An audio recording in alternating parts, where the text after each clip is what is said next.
All right, let's dive right into this explainer. Now, if you think you already know the story of Eden, I'm going to ask you to do me a favor. Set aside that simple Sunday school flannel graph version for just a few minutes. We are going to unpack a staggering, truly epic vision of the original creation that's detailed in ancient texts like Genesis, the Book of Jubilees, and the Legends of the Jews. It's a fascinating look at the very dawn of existence, and honestly, it goes so much deeper than what we usually hear. We're talking about a world functioning on a completely different set of physical and spiritual laws than anything we know today. So I want you to imagine something with me. What if the world was originally designed completely without fear, without death, and without any predators? Try to picture an ecosystem so wildly, profoundly different from our own that the very concept of mortality just didn't exist. There was absolutely no decay, no survival of the fittest, no vicious cycle of predators and prey. Instead, it was just pure, unbroken vitality and perfect harmony pulsing through every single living thing. Let's move to Section 1, a deathless, plant-nourished world, the epic canvas of creation. To really grasp what makes this ancient narrative so incredibly unique, you have to look at the majestic environment that served as the backdrop for early humanity. Notice the intimacy and the specific language used in Genesis here. Let the earth bring forth. The text is literally describing the very soil of the earth acting almost like a womb, yielding fully formed creatures that were completely ready to inhabit the world. The sources emphasize this. The ground itself became the mother of every creature. It wasn't some cold, mechanical, evolutionary process. It was a deeply connected, intimate emergence of life directly from the earth. And this brings us to a really crucial concept. You've probably heard the word shalom, right? Well, the psychological and physical atmosphere of this original world was defined by total shalom. But this wasn't just, a quiet day where the animals happened to be getting along. It was the absolute positive presence of wholeness, completeness, and profound flourishing in every single dimension of existence. It was a state of being where everything operated exactly at its absolute highest potential. So picture this original ecosystem. It is brilliantly envisioned in the texts as a completely plant-nourished world. We are talking about a deathless environment sustained entirely by seeds, fruits, and herbs. The original diet for both humans and animals, 100% from the plant kingdom. Predators simply did not exist. Lions literally ate straw right alongside lambs. The text makes it abundantly clear that predation, carnivorous diets, and fear, those were all post-fall, post-flood distortions. They were absolutely not part of the original, very good design of creation. Which brings us to Section 2, the luminous first man, bearer of the divine image. So, into this perfect, deathless ecosystem steps the first man. But listen, ancient traditions tell us he was far, far from some primitive, grunting caveman trying to figure out how to bang rocks together to make fire.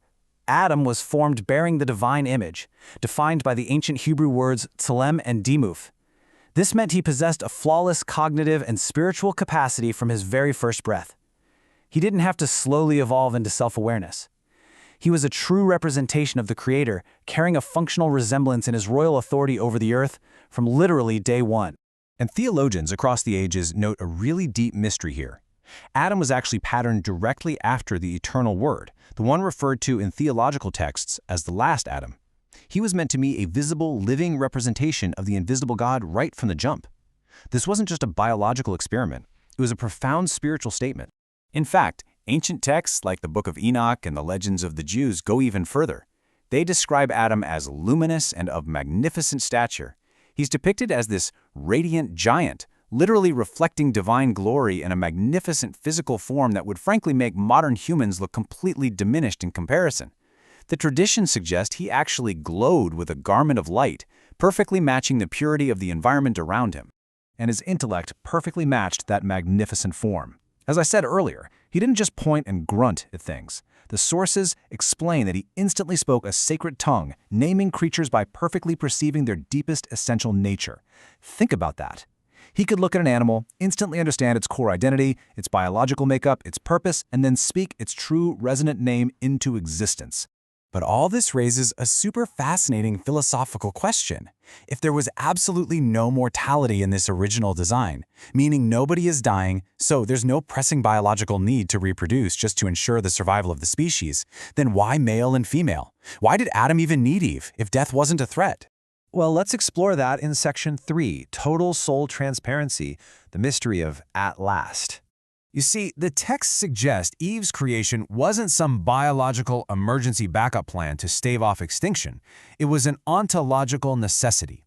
It was to reflect a creator whose very essence is love and relational communion.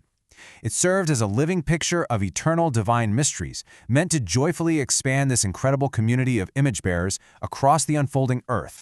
When Adam first lays eyes on Eve, he practically shouts out, "Bone of my bones," utilizing the Hebrew word hapam. It carries the sense of soul-deep recognition, literally meaning at last or finally. It's the exact piece of his existence he was waiting for. It was the ultimate moment of recognizing another being who completely matched his own luminous nature. And that brings us to that famous phrase, naked and not ashamed. The crucial point here is that they experienced total soul transparency. This wasn't just about a lack of clothing in a perfect climate. It meant there were zero psychological walls, no masked feelings, no hidden thoughts, no fear of rejection, and absolutely no shame. Just complete, pure belonging and unfiltered understanding between two people. Which leads us perfectly into Section 4, Harmony of Man and Beast, the shared breath of life. With this perfect, transparent union established between Adam and Eve, we can look at the intimate relationship they shared with the rest of this world.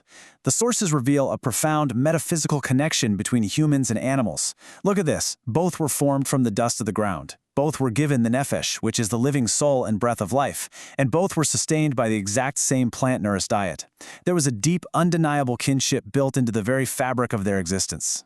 Because of this shared existence, they lived with what we can call the antediluvian, or pre-flood spirit. In this ancient world, animals simply did not fear humans. The text suggests the animals actually recognized the divine image in Adam and Eve and lived in close, tender, unwavering harmony with them. There was no skittishness, no fleeing in terror, just pure mutual respect. The text even implies that animals possess a deep spiritual sensitivity to this very day. Romans speaks of the earnest expectation of the creature.